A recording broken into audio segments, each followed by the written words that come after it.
నమస్తే, welcome to తొలి వెలుగు. రాష్ట్ర వ్యాప్తంగా వరద బీభత్సం మామూలు సృష్టించలే. ప్రధానంగా ఖమ్మం, వరంగల్ లాంటి ప్రాంతాల్లో అయితే మొత్తం అతలాకుతమైనటువంటి పరిస్థితి. ఇప్పటికే సీఎం రేవంత్ మంత్రివర్గం అంతా అలర్ట్ అయింది. అక్కడ జరిగినటువంటి నష్టాన్ని అంచనా వేస్తుంది. అక్కడ వారికి ఆర్థిక సాయం చేస్తామంటూ భరోసానిస్తున్నటువంటి పరిస్థితి. మరోవైపు ఆదిలాబాద్ ఒక గిరిజన మహిళ మీద జరిగినటువంటి దాడి, దాని గురించి వేముల వీరేశం అవమానం జరిగిందంటూ ఆయన స్పీకర్ కంప్లైంట్ ఇచ్చారు. ఈ మూడు అంశాల మీద మాట్లాడదాం. కాంగ్రెస్ పార్టీ సీనియర్ నాయకులు గజ్జల కాంతం గారు ప్రస్తుతం మన ముందున్నారు. గజ్జల కాంతం గారు, ప్రధానంగా వరద బాధితులకు ఆర్థిక సాయం అన్నారు. గతంలో జిహెచ్ఎంసీ ఎన్నికల ముందు బీఆర్ఎస్ కూడా ఆర్థిక సాయం కొంతమందికి చేసి అందరికి చేస్తామంటూ చేతులు దులుపుకునే ప్రయత్నం చేసింది. ఆ తరహాలో ఉంటుందా, లేక అందరికీ బాధితులందరికీ ఆర్థిక సాయం చేస్తారా? బీఆర్ఎస్ వాళ్ళ లెక్క మోసం చేసేటువంటి పార్టీ కాంగ్రెస్ పార్టీ కాదు. దీనికి 75 ఏళ్ళు 100 ఏళ్ల చరిత్ర ఉన్న పార్టీది కాంగ్రెస్ పార్టీ. మాటిస్తే మాటకు కట్టుబడే పార్టీ కాంగ్రెస్ పార్టీ. ఎందుకంటే బీఆర్ఎస్లో ఎట్లుంటుందంటే వాళ్ళకు ఎన్నికలు, ఓట్లు ఇవి రెండే తప్ప వేరే ఏముండదు.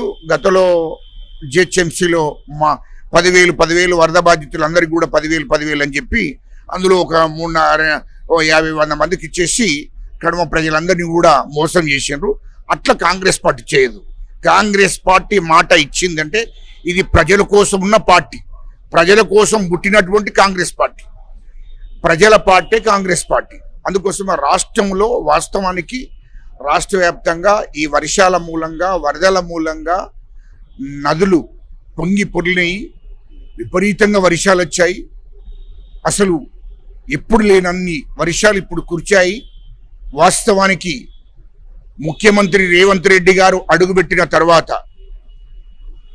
దేశంలో మొదటిసారి ఇంత వరద రావడం, ఇన్ని వర్షాలు రావడం, రాష్ట్ర వ్యాప్తంగా కూడా అంటే కొంత ప్రజలకు నష్టం జరిగినా రాష్ట్ర ప్రజలందరికీ మేలు జరిగే అవకాశాలు ఉన్నాయి. ఎందుకంటే వాస్తవం రాష్ట్రంలో వర్షాలు, వరదల మూలంగా 100 మంది రైతులు 1000 ఎకరాల నష్టం జరిగింది వాస్తవం. ఇండ్లు కూలిపోయినాయి వాస్తవం.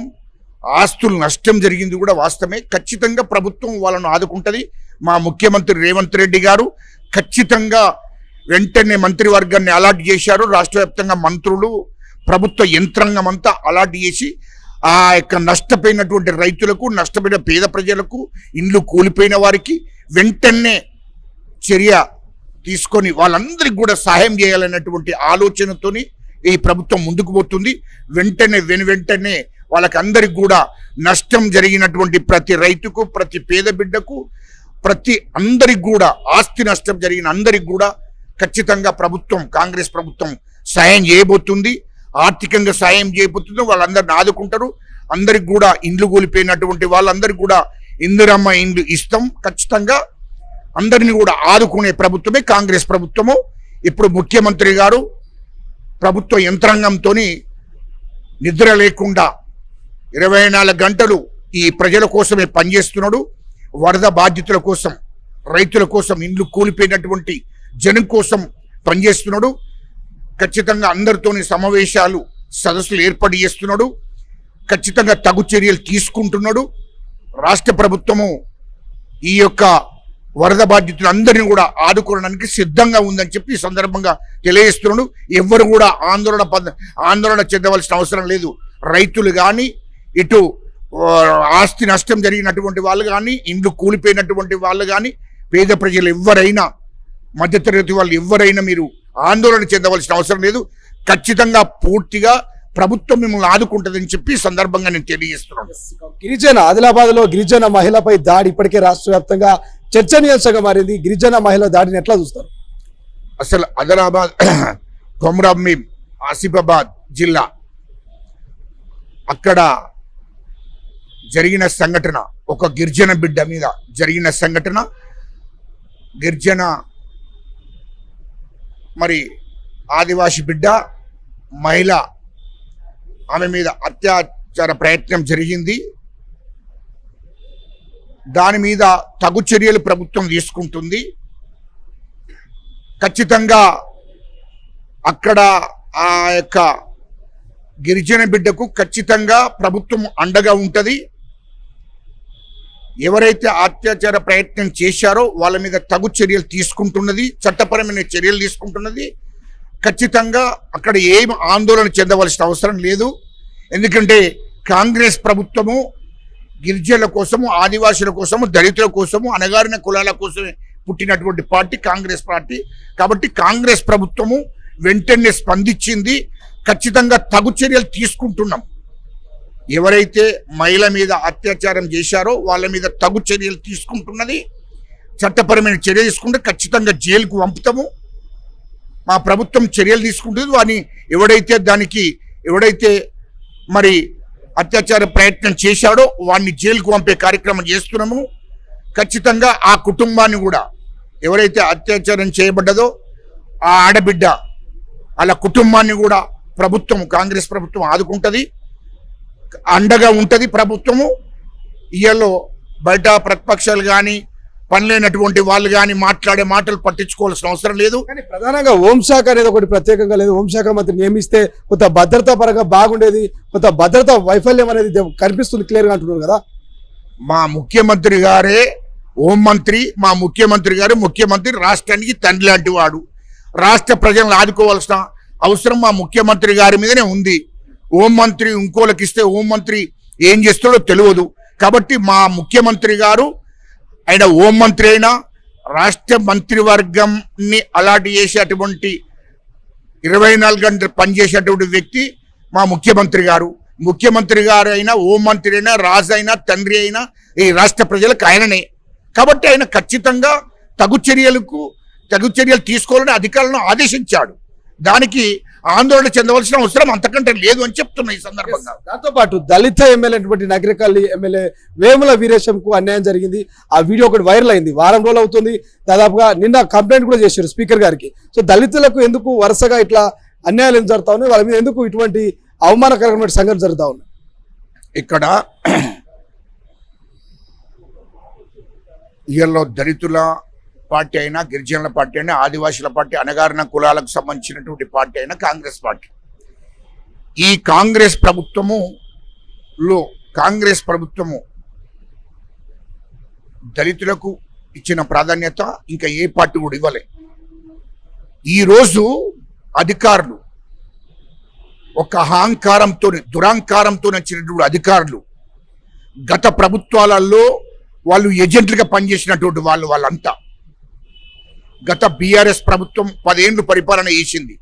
ఈ పోలీస్ యంత్రాంగాన్ని, కమిషనర్ నుంచి మొదలుకుంటే ఏసీపీలు, డీసీపీలను, ఇన్స్పెక్టర్లను అందరినీ కూడా ప్రజల కోసం పనిచేయనీయలే. ఆనాటి కేసీఆర్ ప్రభుత్వం ప్రజల కోసం పనిచేయనీయలే. పోలీస్ యంత్రాంగాన్ని ప్రజల కోసము పనిచేయకుండా చేసి వాళ్ళు కేసీఆర్ కుటుంబానికి ఏజెంట్లుగా పనిచేసారు. వీళ్ళంతా కమిషనర్లు, డీసీపీలు, ఏసీపీలు, ఇన్స్పెక్టర్లు. ఈ యంత్రాంగాన్ని మొత్తము కేసీఆర్ ఎట్లా ఉపయోగించుకున్నాడంటే రాజ్యాంగాన్ని మరిపించే విధంగా, చట్టాలను గౌరవించకుండా చేసి వాళ్ళ ప్రభుత్వానికి, బీఆర్ఎస్ ప్రభుత్వానికి ఏజెంట్లుగా తయారు చేసుకున్నాడు గతంలో. ఇప్పుడు దాన్నే అనుసరిస్తున్నారు కొంతమంది ఆఫీసర్లు, కమిషనర్లు కానీ, ఏసీపీలు, డీసీపీలు, కొంతమంది ఈ కాంగ్రెస్ ప్రభుత్వాన్ని, ప్రజల కోసం పనిచేసేటువంటి మా ముఖ్యమంత్రి గారిని, మా కాంగ్రెస్ ప్రభుత్వాన్ని బదనాం చేయడం కోసం దళితులను అవమానించే కార్యక్రమం పెట్టుకున్నారు కొంతమంది. ఇయల్లో డీసీపీ గారు, ఏసీపీ గారు ఒక దళిత ఎమ్మెల్యేను, వీరేశం గారిని, ఒక దళిత ఎమ్మెల్యేలను చూడకుండా ఇగ్గిపడేశారు. అందులో కూడా చెప్తున్నాము, కానిస్టేబుల్ కాదు, హెడ్ కానిస్టేబుల్ కాదు, స్వయంగా ఏసీపీ, డీసీపీ ఒక ఎమ్మెల్యేలను చూడకుండా నెట్టేయడం జరిగింది. ఇది వాస్తవము. ప్రభుత్వం చర్య తీసుకోవాల్సింది ఏసీపీ, డీసీపీ మీద అని చెప్పి ఈ సందర్భంగా నేను కోరుతున్నా. అని కాంగ్రెస్ ప్రభుత్వంలో కేసీఆర్ కోవట్లున్నారని మీరు నమ్ముతా ఉన్నారా? కొంతమంది ఉన్నారు, కొంతమంది కమిషనర్లు, కొంత డీసీపీలు, ఏసీపీలు, ఇన్స్పెక్టర్లు, కొంతమంది బీఆర్ఎస్, కేటీఆర్ ఏజెంట్లు ఉన్నారు. వాళ్ళను వెంటనే ఆ పదవులు, ఆ యొక్క విధుల నుంచి తొలగించాలి అని మేము ముఖ్యమంత్రి గారికి రిక్వెస్ట్గా మేము మెమోరాండం ఇవ్వబోతున్నాము మా ముఖ్యమంత్రి గారికి. మా ముఖ్యమంత్రి గారిని రిక్వెస్ట్ చేస్తాము ఖచ్చితంగా. ఎందుకంటే అలాంటి అధికారులు ఉంటే కాంగ్రెస్ ప్రభుత్వాన్ని కావాలని బదనాం చేయడానికి కోసం ఉన్నారు కొంతమంది. అలాంటి వాళ్ళని నమ్మకూడదని చెప్పి మా ముఖ్యమంత్రికి వినమించుకుంటాము. మేము మెమోరాండం ఇస్తాము. ఎందుకంటే అలాంటి వాళ్ళు కాంగ్రెస్ ప్రభుత్వాన్ని బదనాం చేయడం కోసమే ఉన్నారు వాళ్ళంతా. ఎందుకంటే గతంలో వీళ్ళందరూ కూడా కేసీఆర్ ఏజెంట్లుగా, కేటీఆర్ ఏజెంట్గా, ప్రభుత్వానికి ఏజెంట్గా పనిచేసిన వాళ్ళు, ప్రజల కోసం పనిచేసినటువంటి వాళ్ళు కాదు. అంటే అలాంటి వారిని మన ప్రభుత్వంలో అలాంటి ఉన్నతమైన పోస్టులు ఇచ్చి ఉంచుకోకూడదని చెప్పి మా విజ్ఞప్తి మా ముఖ్యమంత్రి గారికి చెప్తాము. ఎందుకంటే ఈయల్లో ఒక దళిత ఎమ్మెల్యేలని చూడకుండా ప్రోటోకాల్, రాజ్యాంగం గురించి తెలుసా వీళ్ళకు? ఈ డీసీపీకి, ఏసీపీకి రాజ్యాంగం గురించి తెలిసి ఉంటే రాజ్యాంగాన్ని అవమానపరిచినట్టే కదా. రాజ్యాంగం గురించి తెలియదు వాళ్ళకు. రాజ్యాంగాన్ని అవమానపరిచినట్టు, చట్టాలను అవమానపరిచినట్టు. ఇలా చట్టాలకు లోబడి పనిచేయాలి ఏసీపీ కానీ, డీసీపీ కానీ, కమిషనర్లు కానీ. రాజ్యాంగాన్ని గౌరవించి పనిచేయాలి. అది అది దాన్ని మరిచిపోయి ఇలా రాజ్యాంగాన్ని గుర్తుపెట్టుకోకుండా, రాజ్యాంగాన్ని అనుసరించకుండా పనిచేసేటువంటి, చట్టాలను అనుసరించకుండా పనిచేసేటువంటి ఆఫీసర్లను ఎవరిని కూడా అలాంటి ఉన్నతమైన పోస్టులలో ఉంచకూడదని చెప్పి మా ప్రభుత్వాన్ని, మా ముఖ్యమంత్రి గారిని మేమే కోరుకుంటాం. ఎందుకంటే వీళ్ళందరూ కూడా దయచేసి కొంతమంది బీఆర్ఎస్ ఏజెంట్లు ఇక్కడ ఉన్నారు, కమిషనర్ కానీ, ఏసీపీలు, డీసీపీలు కానీ. కాబట్టి వాళ్ళను ఆ ఉన్నతమైన పోస్టులలో ఉంచకుండా ఆ విధుల నుంచి తొలగించి వాళ్ళను వేరే పోస్టులు ఇవ్వాలని చెప్పి మేము కోరుతున్నాము. ఎందుకంటే ఇప్పటిదాకా మా ముఖ్యమంత్రి గారే చూసుకుంటున్నారు, కానీ మా ముఖ్యమంత్రి గారిని కూడా వాళ్ళు మోసం చేయాలని చూస్తున్నారు, మా పార్టీని కూడా బదనాం చేయాలని చూస్తున్నారు. అలాంటి అధికారులు ఈ ప్రభుత్వంలో ఉండకూడదని చెప్పి ఈ సందర్భంగా నేను తెలియజేస్తున్నాను. అసలైన తొలి వెలుగు. ఫాలో వాట్సాప్ @తొలి వెలుగు official.